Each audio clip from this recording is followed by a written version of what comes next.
오늘은 요한복음 15장에 있는 말씀을 가지고 함께 은혜를 나누려고 합니다. 여기 이렇게 설명하고 있습니다. 나는 포도나무요 내 아버지는 농부라. 무릇 내게 붙어있어 열매를 맺지 아니하는 가지는 아버지께서 그것을 제하여 버리시고 무릇 열매를 맺는 가지는 더 열매를 맺게 하려 하여 그것을 깨끗하게 하시느니라. 자, 세 사람이 등장합니다. 예수 그리스도는 참 포도나무고 하나님은 그 나무를 잘 가꾸시는 농부고 가지는 성도들이고, 이렇게 세 가지로 얘기를 하고 있습니다. 저는 저희 아버님도 농부셨기 때문에 제가 농부를 조금 압니다. 농부들이 어떻게 곡식을 심고 키우고 관리하는지 저희 아버님은 그러시더라고요. 자식을 키우는 것 같다고. 벼농사를 참 쳤어요. 많이 쳤어요. 그때 자식을 키우는 것 같다고 그렇게 표현을 하시더라고요. 그 벼가 자라는 걸 보면 그렇게 기분이 좋고 정말 자식들이 크는 것처럼 너무 기뻤대요. 그렇게 말씀을 하신 적을 제가 들은 적이 있어요. 제가 신학교를 다니던 시절, 그때는 대한민국이 뭐 다 못 살았습니다. 저만 못 산 건 아니고 다 어려운 시절이었어요. 그때는 이제 70년도 말쯤 되거든요.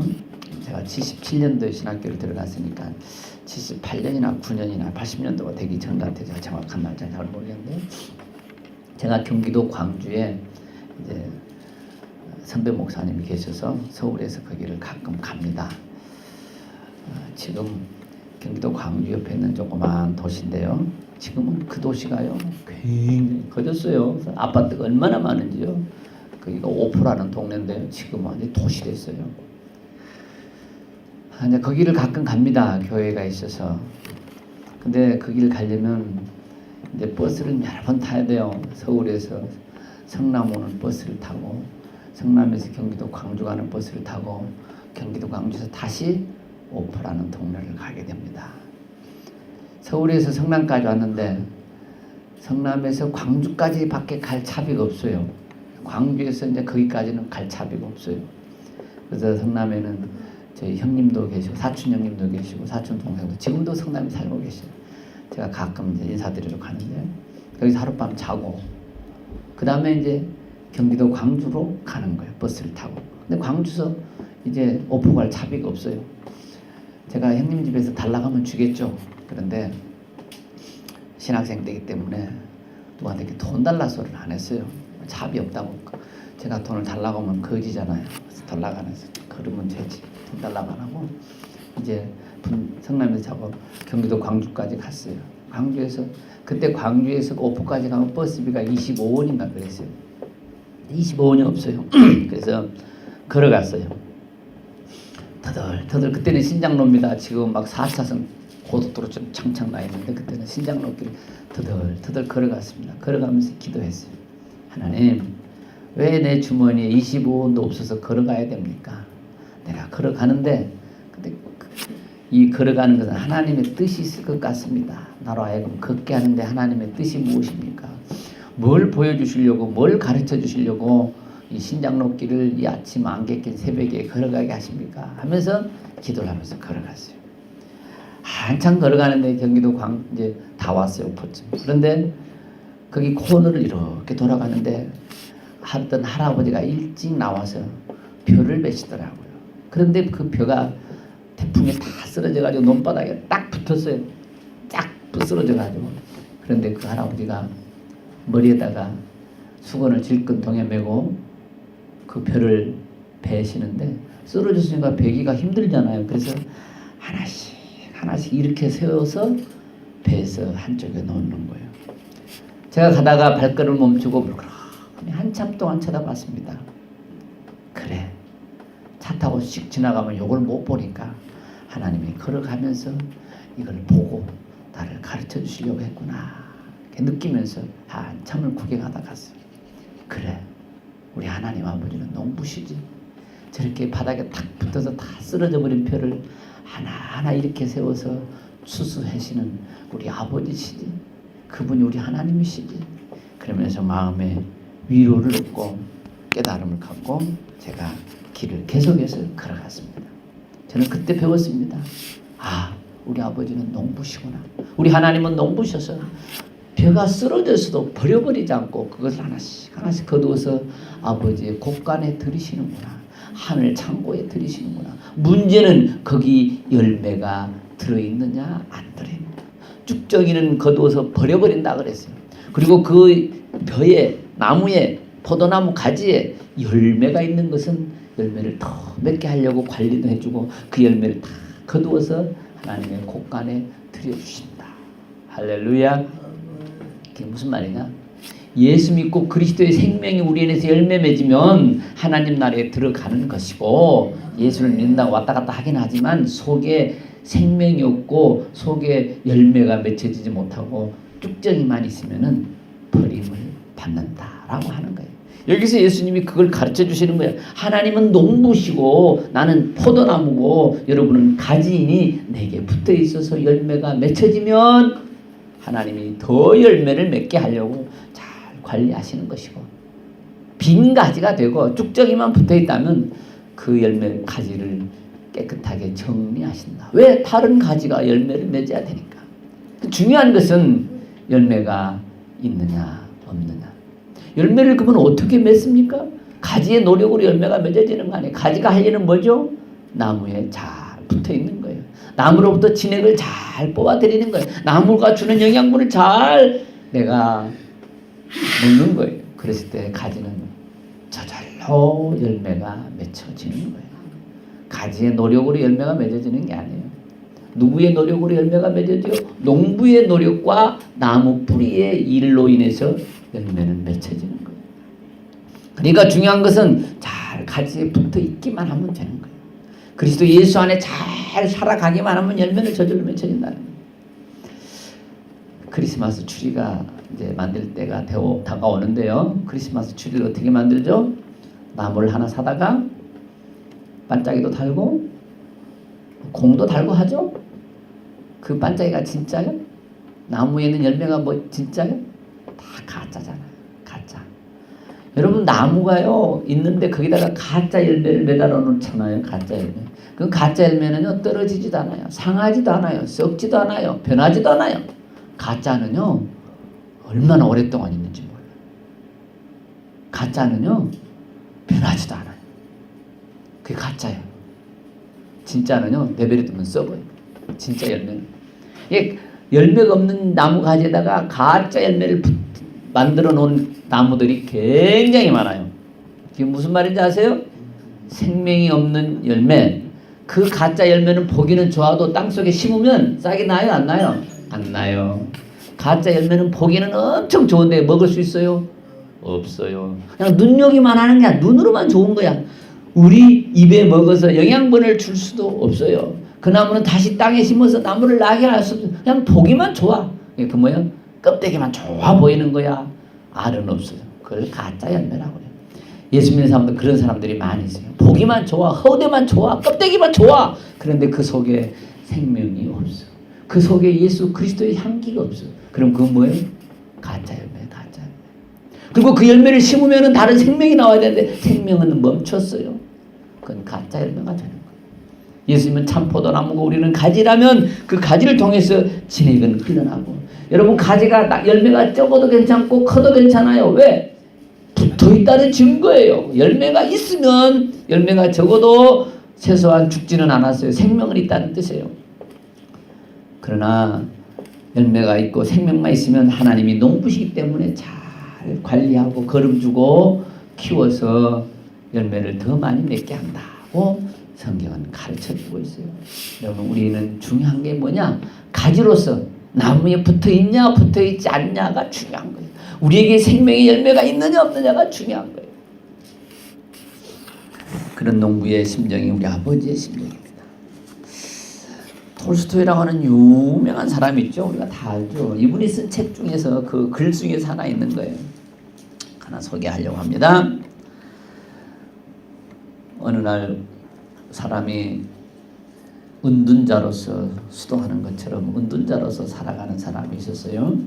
그런데 그 은둔자가 산속 깊은 곳에서 은둔하면서 수도하면서 살아가는데 농부가 밥을 갖다 줘서 먹고 살아요. 그 사람은 은둔자로서 살아가요. 계속해서 이렇게 사는 삶을 살다가 이 사람은 저녁에도 자다 말고 2번씩 깨서 기도를 하고 기도하고 하는 수도의 삶을 살아가는 거예요. 그런데 그렇게 계속 살다 보니까 이게 뭔가 싶어 회의가 들어요. 그래서 마을에 내려와서 마을에 가장 지혜롭고 연세 많으신 장로를 찾아가서 마을 장로를 찾아가서 물었어요. 내가 이렇게 사는 것이 이게 뭡니까? 이게 무슨 의미가 있습니까? 그렇게 물어봅니다. 그리고 우리가 살아가는 것에 대해서 회의를 느꼈어요. 장로를 찾아가서 의논합니다. 그러니까 그 장로님이 마을의 장로님이 그러면 당신의 밥을 갖다 주는 농부를 찾아가 보세요. 그랬어요. 그러니까 농부한테 가봤어요. 농부가 살아가는 걸 보니까 아침 일찍부터 일어나가지고 그냥 아침에 잠깐 기도 잠깐 하고 또 그냥 밥 먹을 때 기도 조금 하고 이렇게 기도도 하루 조금 하고 마는 거예요. 그리고 살아가는 거예요. 그래서 다시 장로를 찾아가서 아니 그 농부는 보니까 하루 기도도 찌끔하고 기도도 잘 하지 않고 그렇던데 내가 거기 가서 뭘 배워야 되겠습니까? 나를 왜 보냈습니까? 따졌어요. 그러니까 그 장로가 다시 말했어요. 자 여기 그릇에다가 내가 기름을 하나 가득 담아줄 테니까 이 기름을 가득 담고 동네를 한 바퀴 도는데 한 방울도 흘리지 마세요. 그리고 한 바퀴 돌고 오세요. 그랬어요. 그러니까 이 은둔자가 그릇을 들고 동네를 한 바퀴 돌아옵니다. 한 바퀴 다 돌아왔을 때 돌았습니다. 장로님이 다시 묻습니다. 당신 기도를 얼마나 했어? 몇 번 기도했습니까? 기도를 못했어요. 왜 기도를 못해? 이거 흘려버릴까 여기다가 정신을 쏟고 그냥 그러느라고 한 번도 기도를 못하고 한 바퀴 돌고 왔다고. 그 장로님 보라고. 당신은 그 기름 쏟아질까 봐서 동네 도는데 기도 한 번도 못했다며. 다른 생각 하나님 생각도 못했다며. 여보시오. 이 농부는 저 자식 먹여가면서 그렇게 힘들게 일하면서 그래도 하루에 2번씩 3번씩 짧게라도 기도하고 살잖아요. 당신이 산속에서 혼자서 기도만 하고 산다고 자랑할 게 하나도 없는 거예요. 이 농부는 그러면서 당신에게 밥까지 갖다 주고 그러면서 이렇게 저 자식을 먹여 살리느라고 정신없이 일합니다. 그러는 사이도 틈틈이 시간을 내서 기도를 하지 않습니까? 누가 훌륭합니까? 라고 얘기를 했대요. 그게 톨스토이 책에 나오는 이 얘기예요. 한가하게 밥만 얻어먹으면서 기도 많이 했다고 자랑할 게 있어요? 없다는 거죠. 우리가 삶 속에서 그 바쁜 틈에서도 하나님을 생각하고 기도하는 게 더 훨씬 귀하다고 그러는 거예요. 어떤 사람은 막 기도를 8시간 한다고 자랑하더라고요. 나는 그런 거 안 믿어요. 사람이 8시간 기도하고 살 수 있어요? 일을 안 해? 기도는 그렇게 많이 8시간 한다고 좋은 게 아니에요. 어떤 사람은 1시간, 2시간 기도한다고 또 자랑하더라고요. 여기 톨스토이 얘기처럼 그렇게 바쁜 생활하면서 잠깐 하는 기도가 더 귀하고 값질 수 있어요. 밥만 먹고 뒤집이 놀면서 기도만 하고 있다 그러면 그 하나님 기뻐하실 것 같아요. 천만에 기도하면 야 가서 일해라. 저는 기도만 하면 하나님 그러실 거예요. 8시간씩을 어떻게 기도를 하냐고 말이 되는 얘기냐고 그게. 사람으로서는 할 수 있는 게 아니에요. 무릎을 꿇고 할 것은 누워서는 하겠지. 누워서 잠들면서 자면서. 저도 밤새 7시간 자면서 기도해요. 그런 기도 많고 정말 의식이 깨어있고 똑바로 하는 기도를 어떻게 몇 시간씩 할 수 있냐고 그게 사람이. 그 사람은 직장생활 틀림없이 안 할 거예요. 하루에 8시간 기도하는 사람. 직장생활 하는 사람이 하루에 8시간 기도할 수 있어요? 돼요. 하나님이 그렇게 기도하라고 하신 게 아니에요.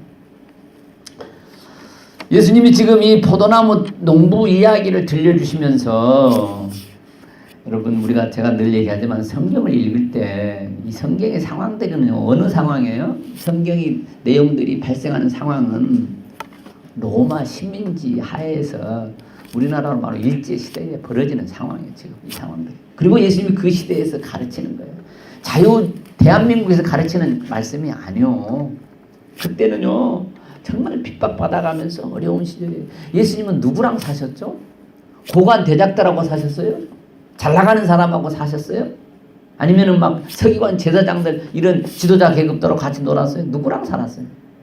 우리말로 하면 서민들, 수급자들 이런 분들하고 같이 지내면서 가르치고 했던 거예요.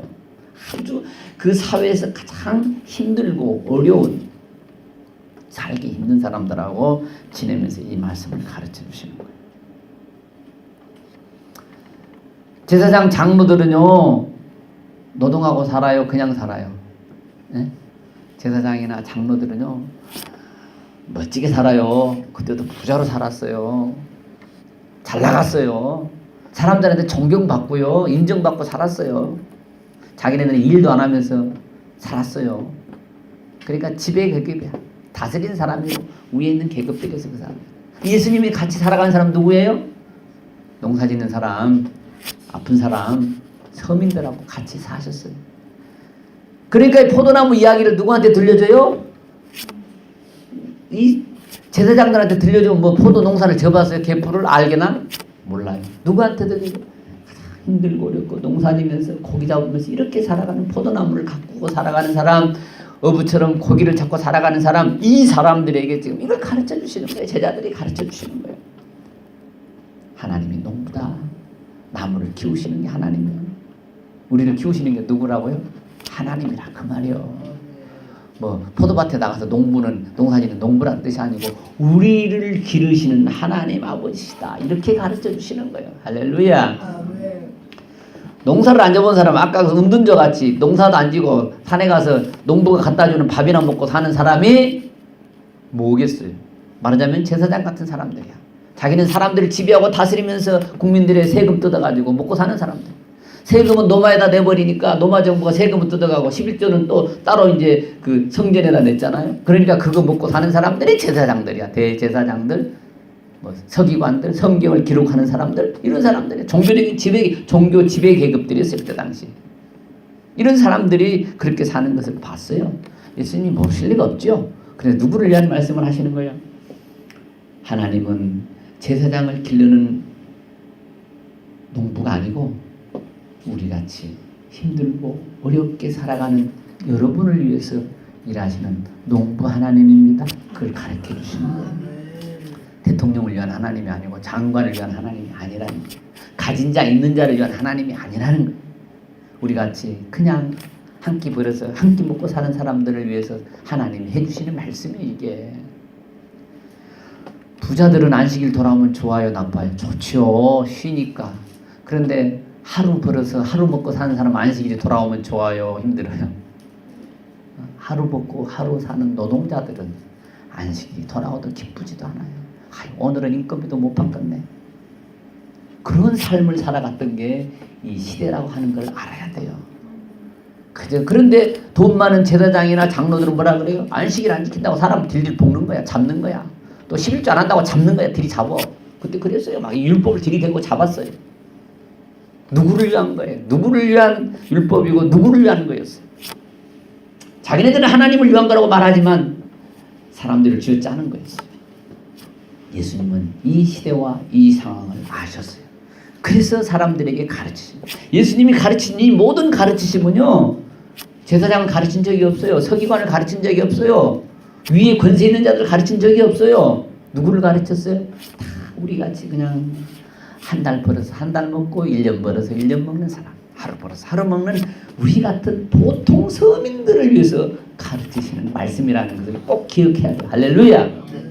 이거를 부자들을 위해서 성공 비결을 가르치신, 출세의 비결을 가르치고 처세술을 가르치고 그런 게 아니었다고 하는 사실을 알아야 돼요. 반드시.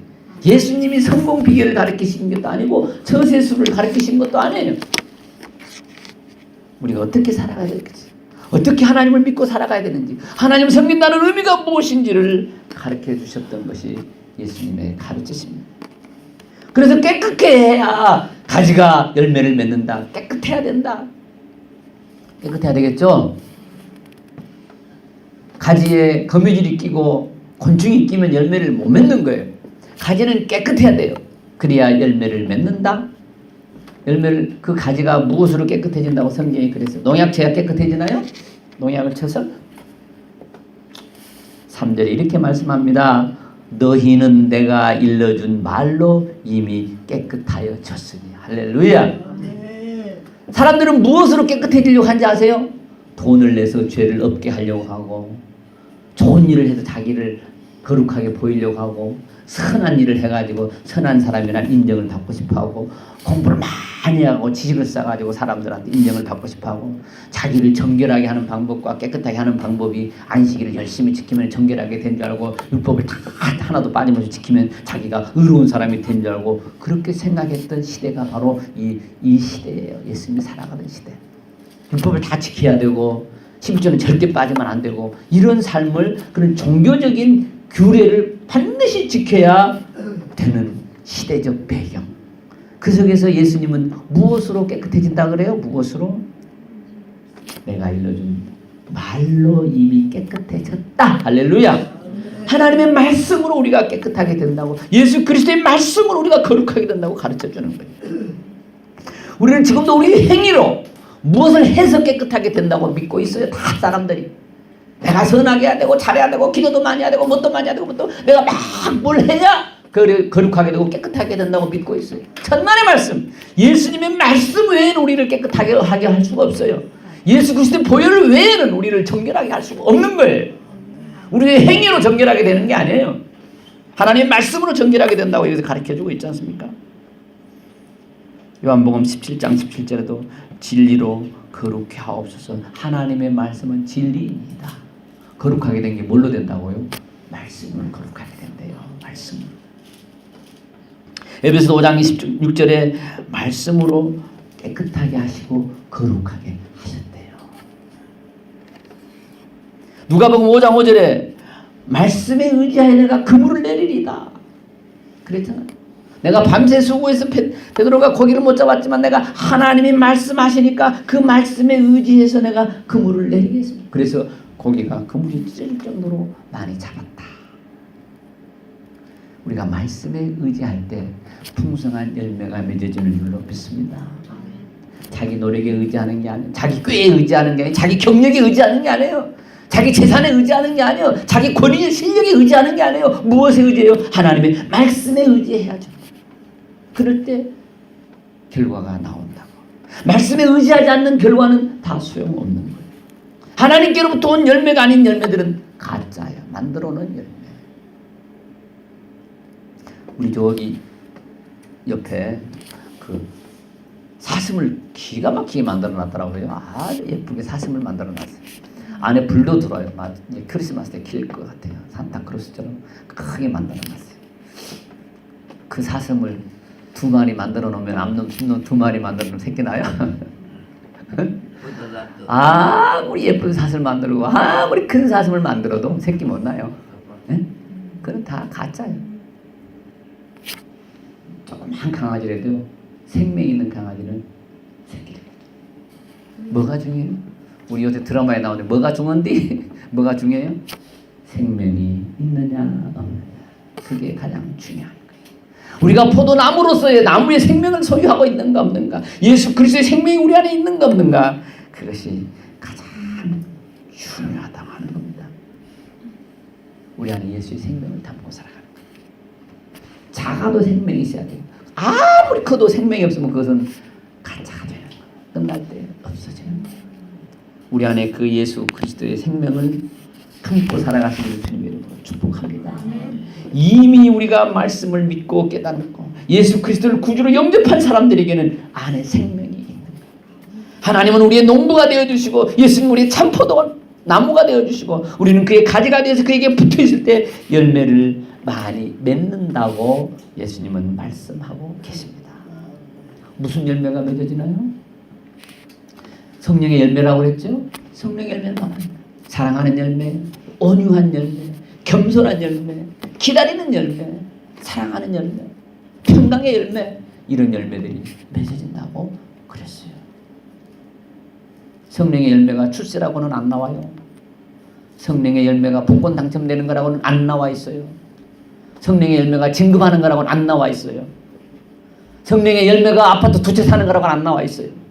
성령의 열매가 땅이 늘어난다고는 안 했어요. 성령의 열매는 사랑한다 그랬어요.